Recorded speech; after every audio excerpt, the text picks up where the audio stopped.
Previously, in our How to Lose Weight episode part 1, I talk about the importance of mindset change in weight loss.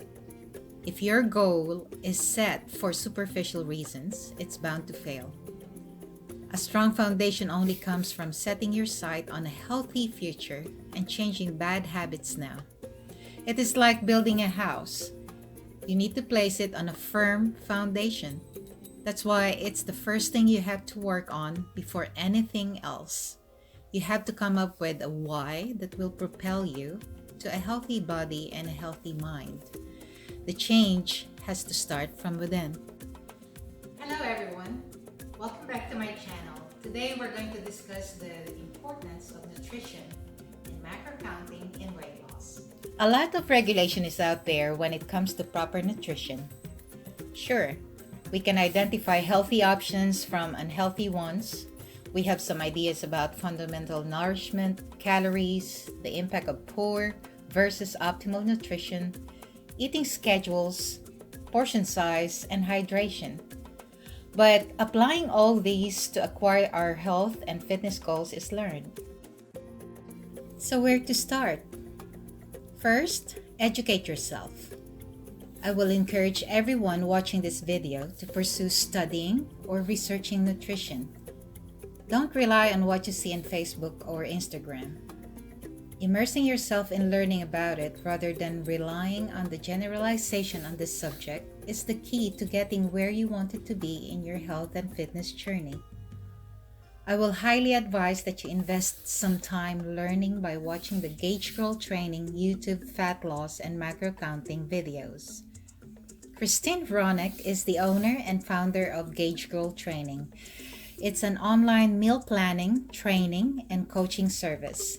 She's a food scientist and nutrition expert. She is the best teacher I've come across when it comes to nutrition and its practical application in my daily meals. She made me love the mathematics behind macro counting, and that's coming from a person who hates math growing up. Her videos will teach you in detail how to count macros and apply it to your fitness goals. I will put the links down my description box. Just FYI, this is not a sponsored video, but this is an opportunity for me to point you in the right direction for education and information. Second, determine your BMR, activity factor, and total daily energy expenditure. After watching the Gaugegirltraining videos, you should be able to calculate them. There are also plenty of apps or resources to calculate your BMR online. I will be using my stats for the sake of this calculation. I'm aiming to lose 1 pound per week, and 1 pound is equals to 3,500 calories. And then I'll have to divide it into 7 days, and that gives me 500 calories. That is the calorie deficit that I need to lose weight. My BMR is 1,266 multiplied by 1.55 activity factor because I work out 5 times a week, and that will give me 1,962.3 calories per day.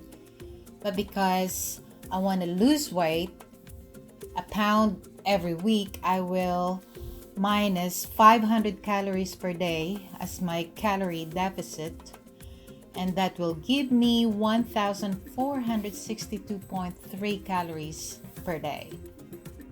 After knowing your TDEE, we will be able to implement that into macro counting. So what are macros? Macros are short for macronutrients. They're the 3 categories of nutrients you eat the most and provide you with most of your energy. Here are some examples of macronutrients: fats, carbs, proteins. Bodybuilders and fitness competitors have mastered the art of macro counting for decades. Macro counting had gained popularity recently. However, the general public needs to educate themselves about this. Macro counting means buying a food scale, taking the time to measure and calculate meals, and the mental capacity to carry this out in the real world. So when you're counting your macros, you're counting the grams of proteins, carbs, or fat that you're consuming in a day. For those who are new to dieting, meal planning by counting macros is a great way to get a handle on portion control. It helps people understand where their calories come from and what impact they have on the body.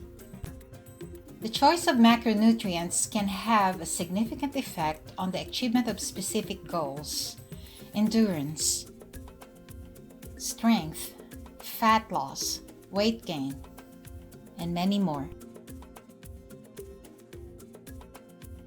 Download the MyFitnessPal app. The first step is to establish your target calorie intake.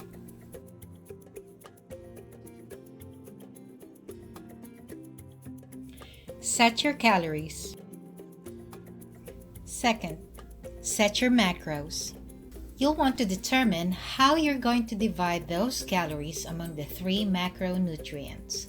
You can view or edit your macro distribution in your MyFitnessPal app by clicking on Goals, where you'll see your daily nutrition goals.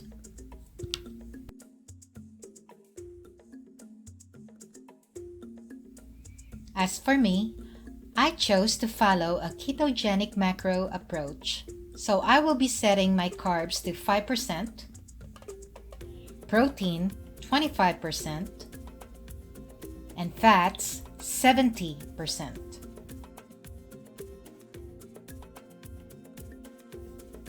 Third, plan and track your diet.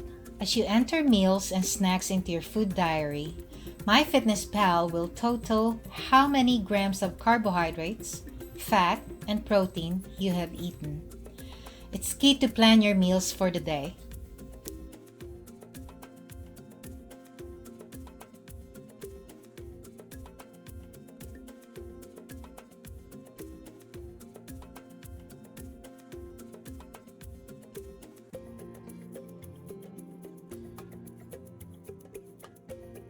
The app is telling me that I will need 18 grams of net carbs, 91 grams of protein, and 114 grams of fat for the day.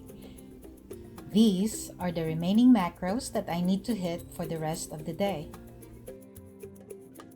And these are the macros I have on my breakfast.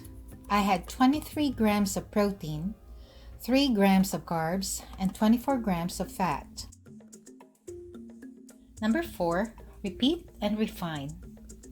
With time, both the planning and execution of eating by macros tend to get easier. You can refine the exact percentages based on your results, as well as find meals that work for you.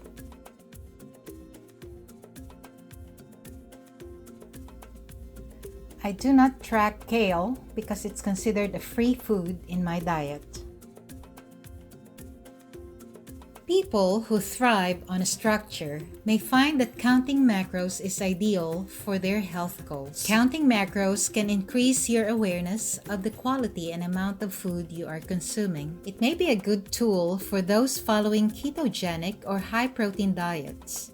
Having said that, counting macros is not for everyone. It may help people lose weight and reach health goals. However, it's not appropriate for those with a history of eating disorders. Macro counting puts so much emphasis on tracking calories and logging intake. Anyone with a history of eating disorders should steer clear of counting macros. Keep in mind that it's also possible to eat poorly while engaging in macro counting because it permits all foods as long as the item fits into set macronutrient ranges. Those using macro counting should aim, depending on their goals, to follow a whole foods diet rich in fresh produce, healthy fats, complex carbs, and protein sources. There you have it, friends. And to that, be kind, be healthy, and be a light in this world.